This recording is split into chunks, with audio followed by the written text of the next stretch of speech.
তানজিনা রুমা দেশের জনপ্রিয় কণ্ঠশিল্পী। ভালোবাসি খুব শিরোনামের গানটি গত বছর ঈদে প্রকাশ হওয়ার পর থেকেই ভালোবাসায় ভাসছেন তিনি।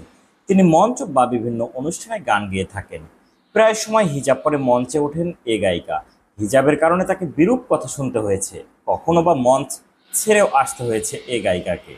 তিনি গণমাধ্যমকে জানিয়েছেন, বিরূপ কথা প্রসঙ্গে তানজিনা রুমা বলেন, যিনি পরিচালক ছিলেন তার হয়তো জ্ঞানের স্বল্পতা ছিল, তিনি হয়তো স্বল্প পোশাকে দেখে অভ্যস্ত।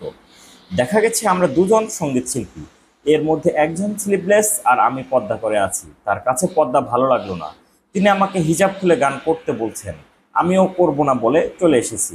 তিনি আরো বলেন, দেখা গেছে আমার সঙ্গে কোনো সঙ্গীত পরিচালক বসে আছেন, কাজ করছি, কেউ বাইরে থেকে আসার পর সালাম দিয়ে বলছে যে ভাবি কেমন আছেন। মূলত শুধু ঘরের বউ হিজাব পরবে, বাইরের কেউ হলে পড়তে পারবে না, এটা কোথায় লেখা? এ প্রশ্নও রাখেন এই সঙ্গীত শিল্পী।